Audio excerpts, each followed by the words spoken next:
Selamat pagi Bapak Ibu dan saudara-saudaraku, salam sejahtera bagi kita. Semoga kita semua bangun pagi ini dengan sehat, tetap semangat dan selalu bahagia dalam anugerah Yesus Kristus. Senang sekali kita berjumpa kembali sebelum beraktivitas pagi ini. Kita di acara Renungan Pagi edisi 30 April 2022. Kisah Rasul 2 ayat 12 hingga 16. Mereka semuanya tercengang-cengang dan sangat termangu-mangu sambil berkata seorang kepada yang lain, "Apakah artinya ini?" Tetapi orang lain menyindir, "Mereka sedang mabuk oleh anggur manis." Maka bangkitlah Petrus berdiri dengan ke-11 rasul itu, dan dengan suara nyaring ia berkata kepada mereka, "Hai kamu orang Yahudi, dan kamu semua yang tinggal di Yerusalem, ketahuilah dan camkanlah perkataanku ini. Orang-orang ini tidak mabuk seperti yang kamu sangka, karena hari baru pukul 9. Tetapi itulah yang difirmankan Allah dengan perantaraan Nabi Yoel. Tak selamanya diam itu emas. Walau kenyataannya diam kadang diperlukan, tetapi Tuhan Yesus pada waktu mulai dicerca dengan sederet pertanyaan, tak satu pun kata keluar dari mulutnya. Sebab ia sadar pada saat itu tak ada gunanya untuk menyampaikan kebenaran, sebab hati mereka telah tertutup. Namun berbeda dengan apa yang dilakukan oleh Petrus.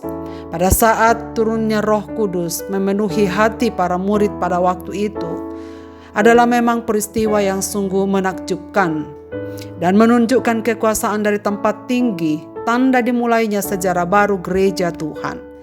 Peristiwa yang luar biasa sebab tiba-tiba terdengar tiupan angin yang sangat keras. Dirasakan semua orang di sana. Lalu kelihatan seperti lidah-lidah api yang menyala-nyala hinggap di kepala para murid.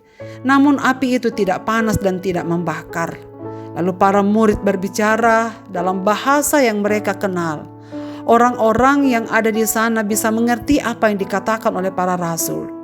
Rasul itu berbahasa orang Partia, Media, Elam, penduduk Mesopotamia, Yudea dan Kapadokia, Pontus dan Asia, Frigia dan Pamfilia, Mesir dan daerah-daerah Libe yang berdekatan dengan Kirene, pendatang-pendatang dari Roma, baik orang Yahudi maupun penganut agama Yahudi, orang Kreta dan orang Arab, mendengar semua yang dikatakan oleh para rasul itu dan mereka mengerti sebab mereka berbicara dalam bahasa mereka sendiri, dan tentu itu adalah karena perbuatan besar Tuhan yang terjadi. Semua tahu bahwa mereka tak mengerti awalnya bahasa mereka dan tidak bisa berbahasa mereka semua, dan mereka tak pernah kursus bahasa asing. Namun inilah karya Roh Kudus yang nyata bahwa mereka bisa berbicara dalam bahasa hadirin dengan bahasa mereka masing-masing oleh karena Roh Kudus yang sedang berkarya dalam hidup mereka. Saudara sekalian, jelaslah mereka sangat terheran-heran apa yang sedang terjadi. Hal ini membuat mereka merespon dengan dua sikap. Ada yang merespon dengan terharu, kagum terhadap apa yang telah dibuat Allah dan apa yang mereka perbuat untuk Yesus selama hidupnya. Dan yang ragu-ragu menjadi percaya. Saudara sekalian, anehnya sebagian dari mereka bukannya percaya, malah mengolok-olok dan menuduh mereka sedang mabuk. Karena itulah Petrus dan memberikan pembelaan dengan tegas. Petrus menyatakan bahwa dirinya dan para rasul yang lain tidak mabuk dan para murid-murid ini. Ini baru jam 9. Petrus juga menyatakan bahwa yang terjadi pada mereka adalah penggenapan nubuat Nabi Yoel tentang janji pencurahan Roh Kudus kepada semua orang percaya. Saudara-saudaraku, fitnah memang lebih kejam daripada pembunuhan. Fitnah adalah pembunuhan karakter. Namun Petrus merespon fitnah tidak dengan kemarahan dan emosi yang tak terkontrol. Petrus tak ingin balas dendam, namun dengan kasih Petrus memberikan jawaban terhadap segala tuduhan mereka. Saudara, kadangkala memang berdiam, tidak menjawab adalah sikap yang lebih baik. Namun jika tuduhan itu bisa merusak berita Injil, maka kita tidak boleh berdiam diri. Kebenaran yang dipaparkan oleh Petrus membuktikan bahwa dengan lantang Petrus berbicara, membuka mulutnya menyampaikan apa yang sesungguhnya terjadi. Dengan hikmat Tuhan, Petrus menggunakan fitnahan atau tuduhan itu sebagai kesempatan untuk menyampaikan kebenaran Injil kepada orang banyak ini. Ini menunjukkan bahwa Petrus mengasihi mereka. Dengan hati, Petrus berbicara dengan terus terang apa yang sesungguhnya terjadi. Dua hal penting yang Petrus tekankan dalam pemberitaan Injil pada waktu itu adalah tentang dosa dan tentang Yesus. Petrus membeberkan dosa-dosa yang telah mereka perbuat, yaitu menyalibkan dan membunuh Yesus yang tidak bersalah. Orang banyak itu pasti merasa bersalah terhadap fakta yang disampaikan Petrus. Namun Petrus tidak membiarkan mereka terus hidup di dalam rasa bersalah. Petrus menyampaikan kabar baik kepada mereka bahwa jika sekiranya mereka mau bertobat, yaitu berseru kepada nama Yesus, maka mereka akan diselamatkan. Petrus lalu menjelaskan tentang siapa Tuhan Yesus.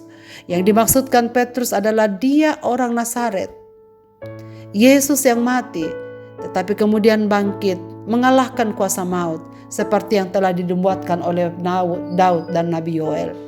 Saudara-saudaraku, fitnah dapat menjadi kesempatan bagi kita untuk membeberkan kebenaran, untuk mengatakan apa yang sesungguhnya, sekaligus untuk berbagi kebenaran Injil kepada mereka. Yang penting adalah kita memiliki sikap hati dengan tulus, dengan motivasi bahwa kita menyampaikan semuanya ini karena kita mengasihi mereka semua. Kita mengasihi orang berdosa dan kerinduan kita adalah supaya jiwa-jiwa baru datang kepada Tuhan, memperbaiki hidupnya dan membimbingnya kepada juru selamat. Marilah kita berdoa. Bapa di sorga, kami bersyukur untuk firman-Mu pada pagi ini. Kiranya Tuhan menolong kami, Tuhan memimpin kami, supaya Roh Kudus-Mu yang telah Engkau berikan kepada kami tetap berkarya dalam hidup kami, menguatkan, menopang, menyertai kami di dalam melaksanakan tugas-tugas panggilan kami di bumi ini. Kami bersyukur bahwa Engkau sudah mencurahkan Roh Kudus itu di dalam batin kami. Dan sekarang kami tahu bahwa kami hidup di dalam pimpinannya. Dan kiranya Tuhan memberikan kami kekuatan sehingga kami mampu berbuah di tengah-tengah kehidupan kami masing-masing, karena Roh-Mu berkarya di dalam hidup kami. Semua pendengar renungan pagi ini dimanapun mereka berada, Bapa hadirlah dalam hidup mereka. Biarlah Roh-Mu menuntun mereka, supaya mereka terus berjalan seturut dengan kebenaran yang Tuhan kehendaki. Kiranya Tuhan mengampuni segenap salah dan dosa kami, keraguan iman kami, dan ketidaksanggupan kami untuk menyaksikan Injil-Mu lewat perkataan, perbuatan, hingga tingkah laku kami.